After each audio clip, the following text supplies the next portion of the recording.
സന്തോഷകരമായി ചടങ്ങിൽ ഉദ്ഘാടകനായി എത്തിച്ചേർന്നിട്ടുള്ളത് നമ്മുടെ എല്ലാം പ്രിയപ്പെട്ട അശോകൻ ചെരുവിലാണ്.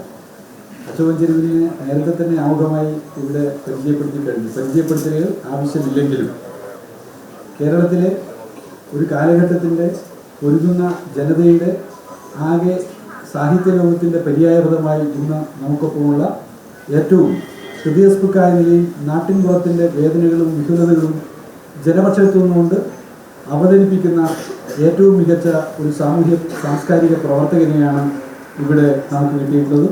നിറഞ്ഞ സ്നേഹത്തോടെ അഭിമാനത്തോടെ ഞാൻ അശോകൻ ചെരുവിലിനെ അഭിവാദ്യം ചെയ്യുന്നു, സ്വാഗതം ചെയ്യുന്നു. അശോകൻ ചെരുവിലിനെ പരിചയപ്പെടുത്തുമ്പോൾ സംസാരിക്കുന്ന വഴിയിൽ ഞാൻ അദ്ദേഹത്തോട് ചോദിച്ചു, കാട്ടൂർക്കട വന്ന അദ്ദേഹത്തിൻ്റെ നോവലിൽ എന്തുകൊണ്ടാണ് അദ്ദേഹം ദിമിത്രോവ് എന്ന പേര് കഥാപാത്രത്തിന് നൽകിയതെന്ന് ഞാൻ ചോദിക്കുകയുണ്ടായി. അപ്പോൾ അദ്ദേഹം പറഞ്ഞു, അദ്ദേഹം നാട്ടിൻപുറങ്ങളിലുള്ള മറ്റു ചില പേരുകളെക്കുറിച്ച് എന്നോട് പറയുകയുണ്ടായി. അന്തർദേശീയ പ്രമുഖരായിട്ടുള്ള ചില ആളുകളുടെ പേര്. ആ പേര് പറഞ്ഞപ്പോൾ ഞാൻ എൻ്റെ നാട്ടിനെ കുറിച്ച് ആലോചിക്കുകയുണ്ടായി. എൻ്റെ നാട്ടിൽ ഹോച്ചിമിനുണ്ട്, എൻ്റെ വീട്ടിൻ്റെ അടുത്ത് ജെന്നിയുണ്ട്, എൻ്റെ വീട്ടിൻ്റെ അടുത്ത് യൂസുണ്ട്, എൻ്റെ വീട്ടിൻ്റെ അടുത്ത് ലെനിനുണ്ട്. നോക്കൂ, നമ്മുടെ നാട്ടിൻപുറങ്ങളിൽ നമുക്ക് ലെനിനെ കാണാം, നമ്മുടെ നാട്ടിൻപുറങ്ങളിൽ നമുക്ക് ഹോച്ചിമിനെ കാണാം, നമ്മുടെ നാട്ടിൻപുറങ്ങളിൽ നമുക്ക് ബെഞ്ചമിനെ കാണാം, നമ്മുടെ നാട്ടിൻപുറങ്ങളിൽ നമുക്ക് മണ്ടേലയെ കാണാം, നെൽസൺ എന്ന പേരിൽ നമുക്ക് നെൽസൺ മണ്ടേലയുടെ ഓർമ്മ നാം പുതുക്കുന്നു. നോക്കൂ, ഓരോ ഗ്രാമവും എങ്ങനെയാണ്, ഒരു ജനത എങ്ങനെയാണ് ഈ ലോകത്തിന്റെ വിവിധ കോണുകളിൽ നടക്കുന്ന സമരമുദ്രാവാക്യത്തോട് ഐക്യപ്പെടുന്നത് എന്നുള്ളതിൻ്റെ ഒരു അടയാളപ്പെടുത്തൽ നാം ദിമിത്രോവിലൂടെ കാണുകയാണ്. ഞാൻ വീണ്ടും അദ്ദേഹത്തോട് ചോദിച്ചു, എന്തുകൊണ്ടാണ് ഫാസിസത്തിനെതിരായ നാടകത്തിൽ നിങ്ങൾ വീട് തെറുപ്പുകാരനായ സ്റ്റാലിൻ എന്ന പേര് തിരഞ്ഞെടുത്തതെന്ന് അദ്ദേഹത്തോട് ചോദിക്കുകയുണ്ടായി.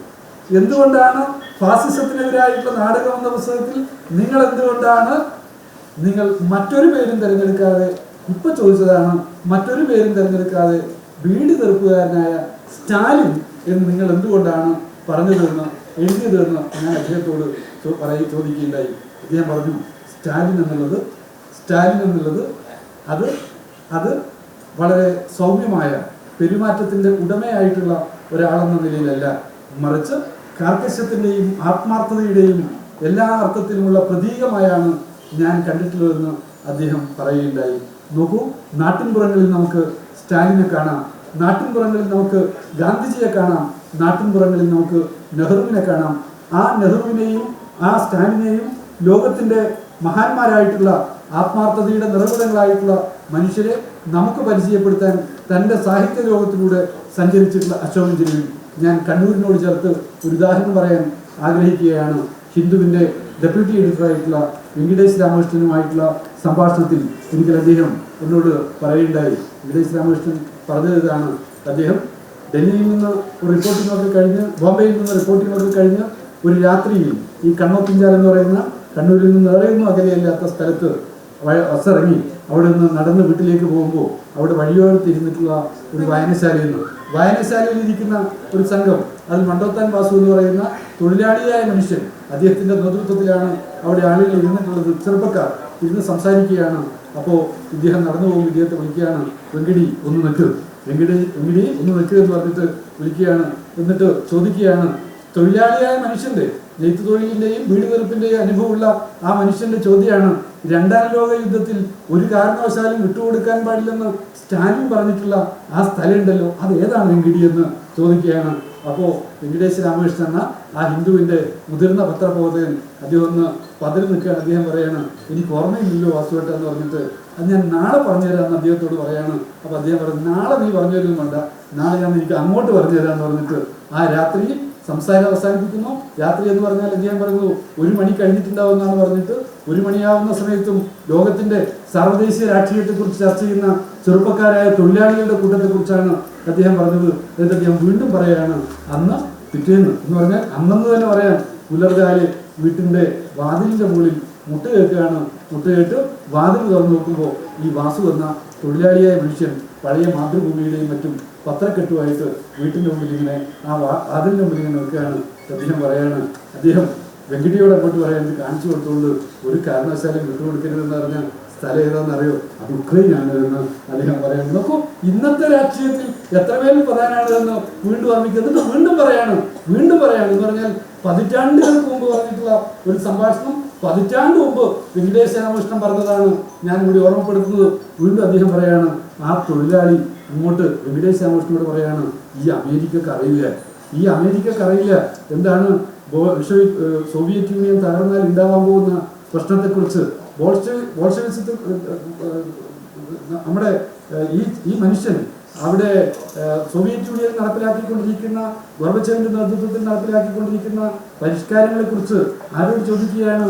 വെങ്കടേശ രാമകൃഷ്ണനോട് ചോദിക്കുകയാണ്. എങ്ങനെയാണ് അവിടെ നടപ്പിലാക്കിയിട്ടുള്ള പരിഷ്കാരങ്ങൾ സോവിയറ്റ് യൂണിയനെ ബാധിക്കുക, അവിടുത്തെ പുതിയ സാമ്പത്തിക നയവും തുറന്ന വാതിൽ നയവും എങ്ങനെയാണ് ബാധിക്കുക എന്ന് ചോദിക്കുകയാണ്. എന്നിട്ട് ആ തൊഴിലാളിയായ മനുഷ്യൻ തന്നെ പറയുകയാണ്, എന്താണ്, അമേരിക്കക്ക് അറിയില്ല, സോവിയറ്റ് യൂണിയൻ തകർന്നു പോയാൽ പിന്നെ ഉണ്ടാകുന്ന ആ ശിഥിലമായ രാജ്യങ്ങളിൽ നിന്നുണ്ടാകുന്ന മതമൗലികവാദികൾക്ക് സോവിയറ്റ് യൂണിയനുള്ള കമ്മിറ്റ്മെന്റോ അതും സോവിയറ്റ് യൂണിയനുള്ള സമാധാനത്തോടുള്ള കൂറോ ഒന്നും തന്നെ ഉണ്ടാവില്ല.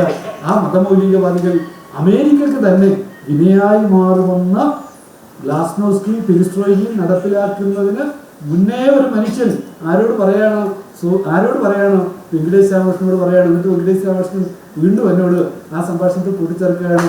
ഇത് പറഞ്ഞത് എപ്പോഴാണെന്ന് വെച്ചാൽ അമേരിക്കയുടെ വേൾഡ് ട്രേഡ് സെന്റർ തകർക്കപ്പെടുന്നതിനും പതിറ്റാണ്ടുകൾക്ക് മുമ്പാണ്.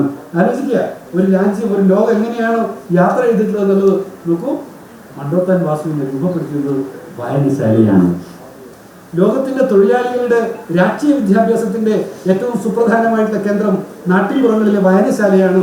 അതുകൊണ്ടാണ് കയറു പിരിക്കും തൊഴിലാളിക്കൊരു കഥയും ദുജ്വല സമരകഥ എന്ന് പറയുമ്പോൾ ആ സമരകഥയുടെ ഓർമ്മയിൽ മുഷ്ടി ചുരുട്ടുന്ന, മുദ്രാവാക്യം വിളിക്കുന്ന തൊഴിലാളിയെ മാത്രമല്ല അതിനപ്പുറത്തൊരു കഥ കൂടി ഉണ്ടെന്നും അത് കേരളത്തിൽ ഏറ്റവും കൂടുതൽ സാക്ഷരതയുള്ള ഒരു ജനവിഭാഗം എന്നുള്ളത് അത് ഫ്യൂഡൽ പ്രഭുത്വത്തിന്റെ എല്ലാവിധ സുഖ സൗകര്യങ്ങളും നുകർന്ന് ജീവിച്ച മനുഷ്യർക്കായിരുന്നില്ലെന്നും മറിച്ച് മുദ്രാവാക്യം വിളിച്ച കയറു പിരിക്കുന്ന തൊഴിലാളിക്കായിരുന്നു കേരളത്തിൽ ഏറ്റവും ഉയർന്ന സാക്ഷരതാ നിരക്കും വിദ്യാഭ്യാസ നിലവാരവും ആർജിക്കാൻ കഴിഞ്ഞതെന്നുള്ളത് കേരള ചരിത്രത്തിന്റെ ഏറ്റവും ഉജ്ജ്വലമായിട്ടുള്ള ഒരു അടയാളപ്പെടുത്തലാണ്.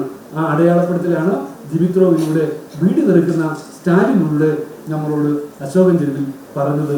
ഇനിയുമാറെ പറയാൻ അശോകൻ ചെരുവിൽ ഇവിടെ നമ്മളോടൊപ്പം ഉണ്ട് എന്നുള്ളതുകൊണ്ട് ഞാൻ കൂടുതൽ സംസാരിക്കുന്നില്ല.